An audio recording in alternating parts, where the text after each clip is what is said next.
तो ये जो टीवी है एलजी एलजी का 20 इंच का एलईडी टीवी है। इसमें क्या था कि डेट का फॉल्ट है और इसका कुछ काम भी किया हुआ है, तो चेक करते हैं एक्चुअल में फॉल्ट क्या है इसमें।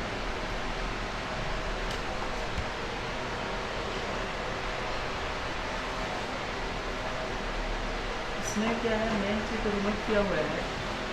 ये इस टीवी का लॉजिक कार्ड है और होता क्या है कि इस लॉजिक कार्ड को सप्लाई देने के लिए इस टीवी में एडेप्टर का यूज़ किया गया है।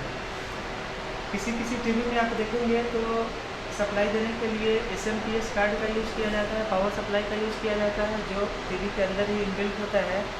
वैसे टीवी में एसी से जो सप्लाई है वो डायरेक्ट आती है। किसी किसी टीवी में वो पावर सप्लाई अंदर ना देके बाहर से एडेप्टर लेके ही वो पावर का यूज़ किया जाता है। हम लोग एडेप्टर का वोल्टेज चेक करेंगे। अधिकतर जो एलजी के टीवी होते हैं ये सब साइज में वो 19 वोल्ट दे सकते हैं। एडेप्टर चेक करते हैं। सबसे पहले लगभग 19 वोल्ट के आसपास है, मतलब एडेप्टर ओके है।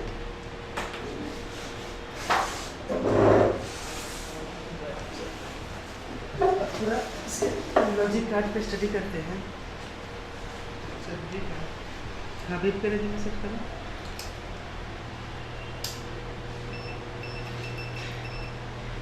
इसमें होता क्या है, कोई भी डेड टीवी में जो इस तरह के टीवी है एडेप्टर से चलने वाले, सबसे पहले एडेप्टर का वोल्टेज चेक कर लिए। ये वोल्टेज इनपुट का पॉइंट है, ये इस सॉकेट में एडेप्टर लगते हैं। तो सबसे पहले यहाँ पे शॉर्टिंग चेक करेंगे हम लोग।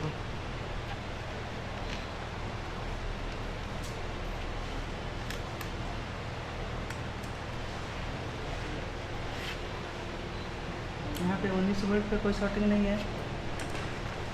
वो वाला मीटर देखो।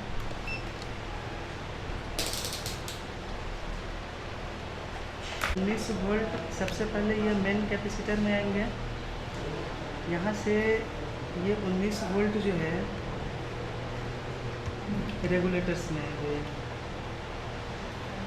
ये जितने भी देख रहे हैं यहाँ पे बूस्ट कॉइल लगे हुए हैं, ये सब छोटे छोटे सप्लाई के लिए रेगुलेटर्स है। ये रेगुलेटर्स, ये फिर ये होता क्या है कि यहाँ पे जो 19 वोल्ट आ रहा है वो रेगुलेटर में इनपुट होगा, देखिए यहाँ पे। और ये इस रेगुलेटर्स के आउटपुट में कॉइल लगे हुए हैं, ठीक है। तो ये 19 वोल्ट यहाँ पे इनपुट हुआ तो ये उसे 3.3 में कन्वर्ट करके फिर ये आगे देगा। जैसे ये BIOS IC memory 8 number pin. ज़्यादातर डेड के केस में क्या होता है कि ये 3.3 वोल्ट आउटपुट का जो पिन होता है ना, अक्सर वही शॉर्ट करता है। क्योंकि इसमें मेन आईसी को रिमूव किया हुआ है, इसमें फॉल्ट भी वही था।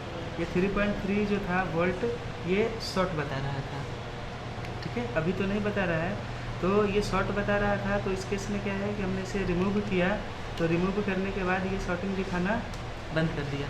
या आप इसको ऐसे भी चेक कर सकते हैं। अगर ये 3.3 वोल्ट का रेगुलेटर खोजने में परेशानी हो तो आप सीधा बायोस आईसी के 8 नंबर पिन पर भी कंटिन्यूटी चेक कर सकते हैं। अगर लो वैल्यू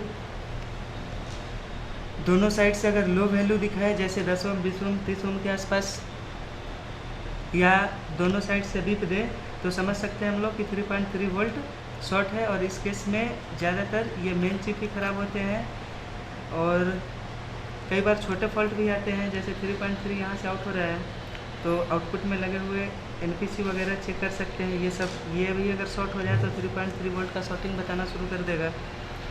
लेकिन ज़्यादातर ये मेन चिप ही ख़राब होता है 3.3 वोल्ट के शॉर्टिंग में।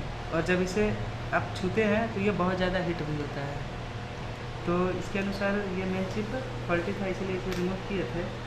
अगर हम लोग सप्लाई की बात करें तो ये 19 वोल्ट सीधा 3.3 में कन्वर्ट हो रहा है। फिर यहाँ पे देखिए तो ये 19 वोल्ट 5 वोल्ट में कन्वर्ट हो रहा है, जो कि यूएसबी सॉकेट के लिए जा रहा है। फिर यहाँ पे देखिए तो 19 वोल्ट 12 वोल्ट या 5 वोल्ट में कन्वर्ट करके ये पैनल के अंदर जा रहे हैं। पैनल को भी काम करने के लिए वीसीसी का ज़रूरत होता है। छोटे साइज़ का पैनल 5 वोल्ट पे, बड़े साइज़ का पैनल 12 वोल्ट पे। तो इस तरह से लगभग छोटे बड़े पैनल के वीसीसी में अंतर होता है। तो ये 19 वोल्ट को रेगुलेटर्स के सहायता से ही वोल्टेज को कम करके बाकी सभी कंपोनेंट में दिए जाते हैं। ये मेन चिप को काम करने के लिए और भी छोटे सप्लाई की आवश्यकता होती है। जैसे एक तो 3.3 वोल्ट यहाँ से आउट हो रहा है। अब इस 3.3 वोल्ट को और कम करते हैं हम लोग। अगर देखें तो यहाँ पे एक पी चैनल मॉसफेट लगा हुआ है। मॉसफेट के सोर्स पे इनपुट हो रहा है 3.3 वोल्ट। फिर इसके ड्रेन से अगर चेक करें तो एक रेगुलेटर्स यहाँ भी है। ये इस रेगुलेटर्स में इनपुट हो रहा है। रेगुलेटर का एक पॉइंट ग्राउंड है और ये आउटपुट पॉइंट है। अगर हम लोग इसे देखें तो ये AMS 1117 सीरीज़ का 1.7 या 1.8 वोल्ट आउटपुट वाला होगा।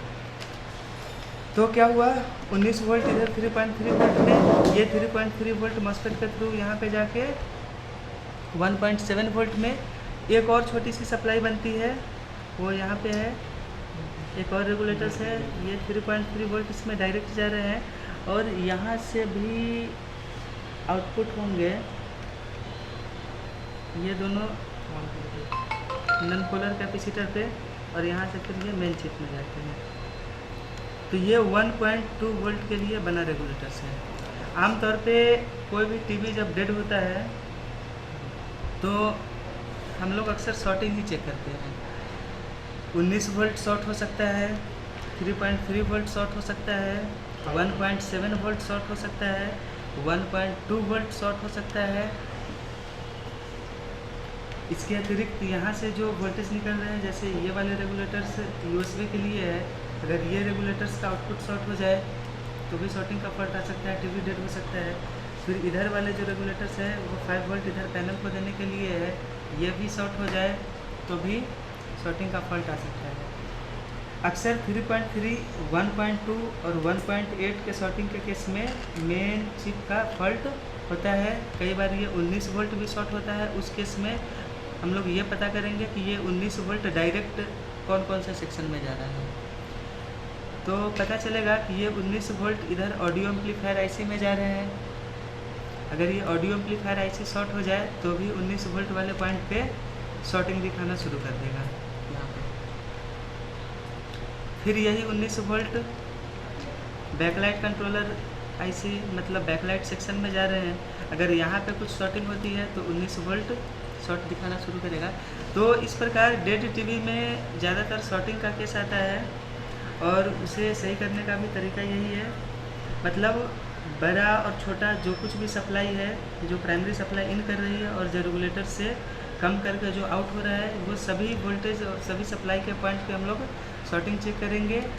जिस पॉइंट पे शॉर्टिंग मिलेगा उस पॉइंट से रिलेटेड कंपोनेंट या उससे रिलेटेड जो सेक्शन होंगे उसमें लगे कंपोनेंट्स को बारी बारी से चेक करेंगे और जो शॉर्ट कंपोनेंट होगा उसे चेंज कर देंगे।